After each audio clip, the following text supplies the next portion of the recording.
Вот Емельян Пугачев, его биография, она здесь очень коротко представлена. Родился он примерно в 1742 году, точной даты нет. Вот. В станице Зимовейска, как я уже сказал, по происхождению донской казак. Вот. С 1759 года он уже находился на военной службе, принимал участие в Семилетней войне, в польском походе, в русско-турецкой войне. Причем, судя по всему, он за словечко в карман не лез и много раз он подвергался разным наказаниям, поэтому он, несколько раз он бежал из состава армии, его преследовали. То есть жизнь у него была очень насыщенной, очень яркой и насыщенной. Но к тому времени, когда он решил провозгласить себя чудесно спасшимся императором Петром Федоровичем III, он уже имел достаточно большой жизненный, военный опыт и семейный опыт. Вот. Ну, в 70-м году стал хорунжем, и в конце концов, как говорится, что его привело в Казань, это конец 1772 года. Он провозгласил среди яицких казаков, его судьба туда-сюда бросала, и с Яика на Дон, и в разные другие регионы Российской империи. Вот. И там он, значит, такую идею выдвинул, что казакам необходимо, вследствие того, что сейчас происходит такое давление на их свободу, ограничение их свобод, необходимо перейти на службу к турецкому султану. Ни больше, ни меньше. И он причем подговаривал казаков яицких, что у него есть там возможности, каждому из них, у него есть деньги, что он каждому из них заплатит по 12 рублей денег, если они уйдут туда и перейдут на службу турецкого султана, который вообще их осыпет золотом. Ну, как говорится, чаша терпения была переполнена, Пугачев был арестован в результате вот этих самых подстерегательских речей в конце декабря. И в самом начале января 1773 года он впервые оказался в Казани. Вот. И как-то удивительно, 4 января его допрашивал лично казанский губернатор. Это странно, конечно, для меня это всегда было странно, что мало ли каких там болтунов и прочих самых встречается в нашей истории. Личность Пугачева привлекла внимание фон Бранта. Фон Брант был казанским губернатором тогда. И фон Брант извлек из этой речи только одно, что Пугачев большой враг. Вот так он потом впоследствии в своем отчете написал. Так что Пугачеву отношение такое сложилось. Ну, любит поговорить. Хотя подстрекатель, конечно, опасный, но его, поэтому до решения, окончательного решения судебного, его оставили в тюрьме. Тюрьма располагалась в Гостином дворе. Не в самом Кремле, а в Гостином дворе. Черная тюрьма, так называемая. Вот. И там он находился до конца мая 1733. Вот. Ну, дальше, как видите, в 1973 году он в конце мая оттуда бежит, мы об этом чуть-чуть попозже поговорим, чуть более детальнее, и бежит он поэтапно, и в конце концов оказывается на реке Яик, которая сегодня называется Урал, и пользуется тем, что кто-то ему когда-то сказал, что он похож на покойного императора Петра III Федоровича. И он в одном из разговоров как бы запускает вот этот вот слух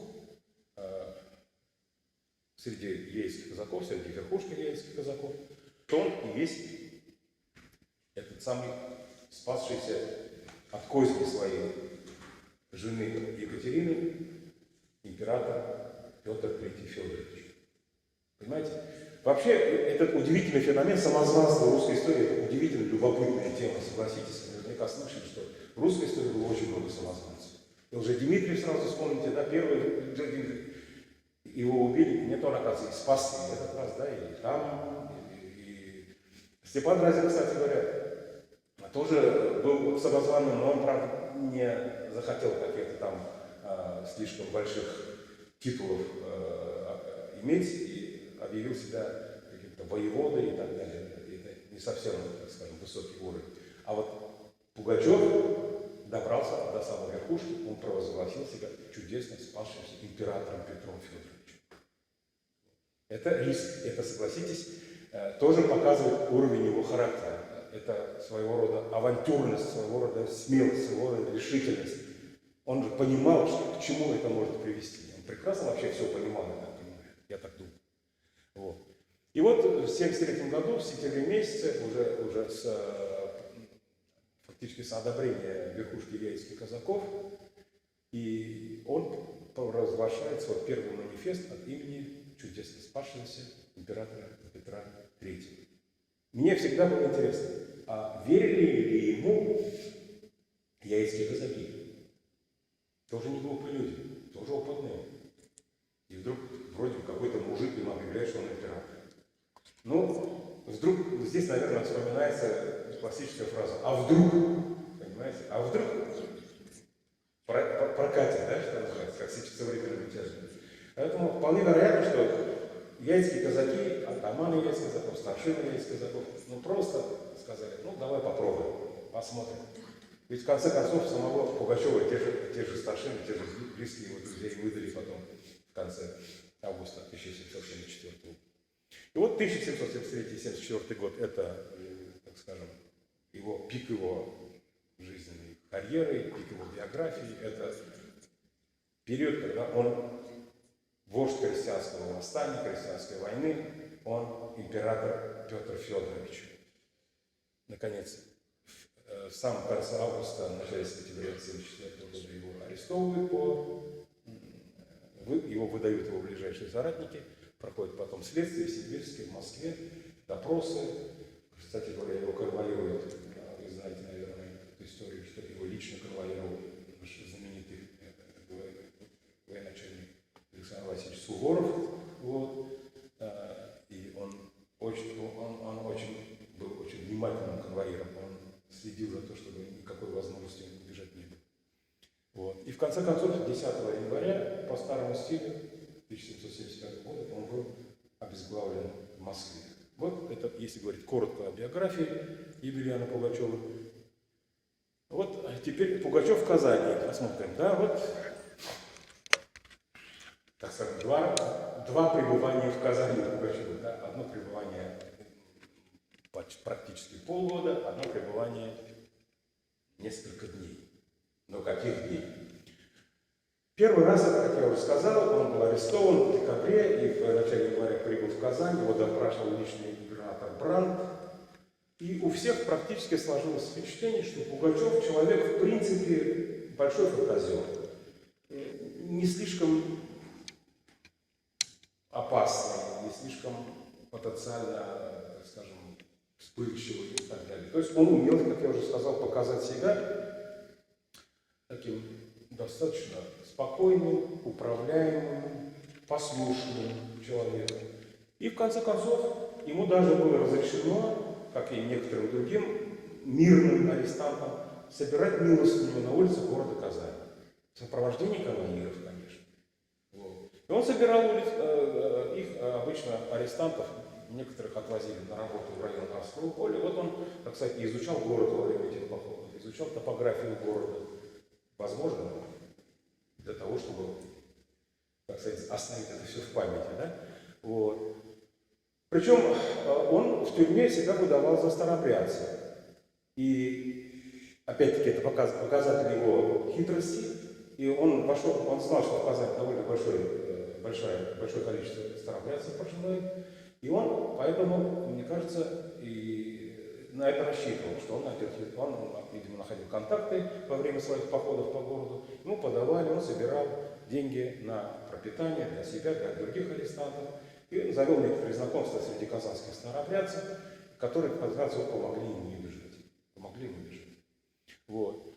И, значит, он где-то в марте, если не ошибаюсь, был уже официально приговорен к пожизненной каторге и должен отправиться в Сибирь.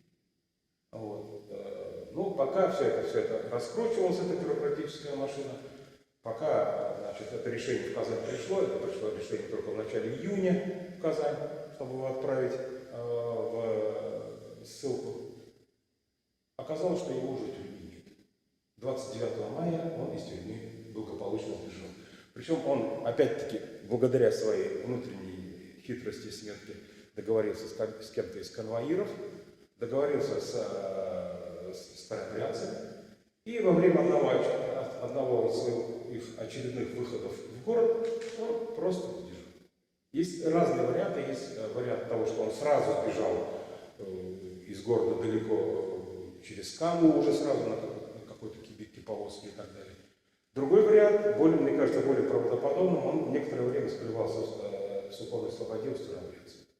Некоторое время. И только потом, с их помощью, постепенно перебрался к знакомым уже яицким казакам.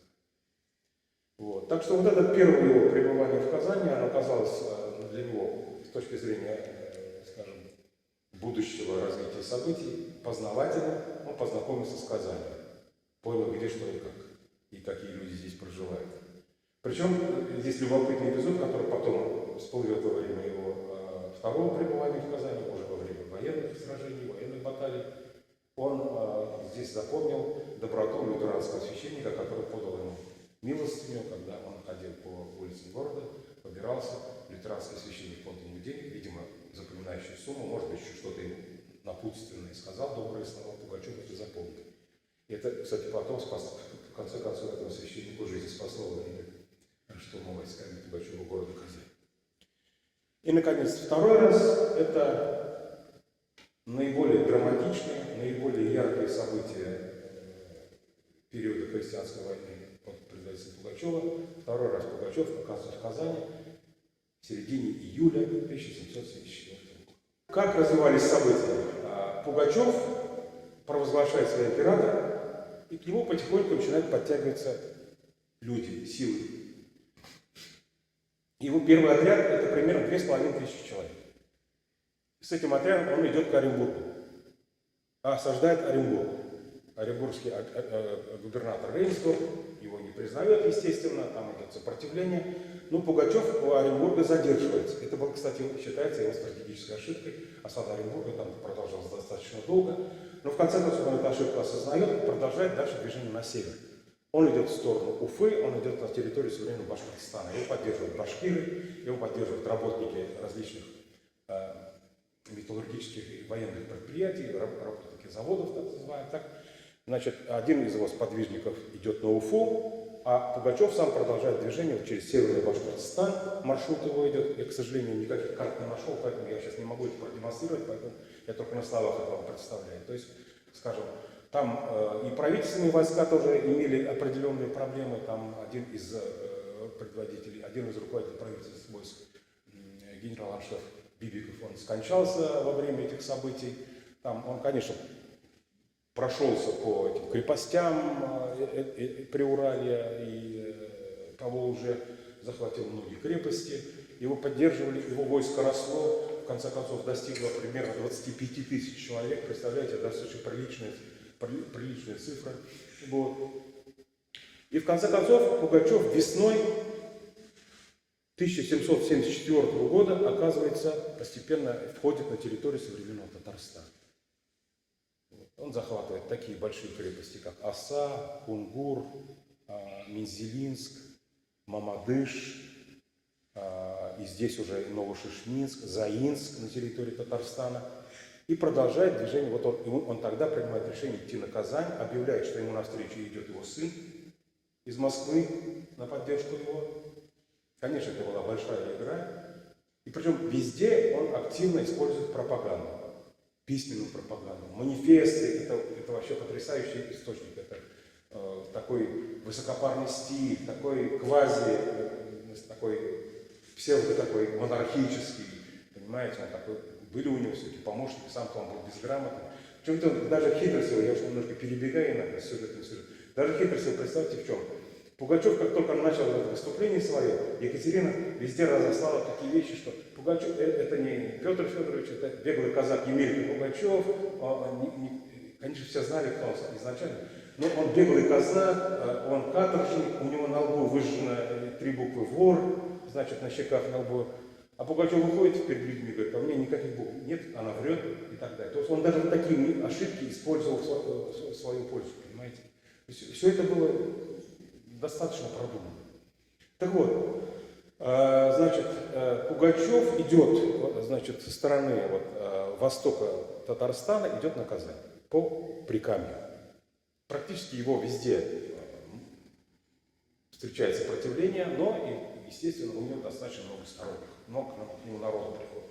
Татары, башкиры, удмурты, марийцы, чуваши, русские крестьяне, работники заводов и так далее, и так далее, и так далее. Он чувствует себя уверенно, он планирует, что после завоевания Казани он идет на Москву. Казань для него это важнейшая цель весны-лета 1774 года. И значит, оказывается, он под Казанью примерно 10 июля. 10 июля 1774 года. Останавливается он примерно в районе Царицына, где сейчас уже там Мамадышский тракт, Царицына, Нокса, Царицынский лес. Вот это примерно где основные его силы размещаются. 10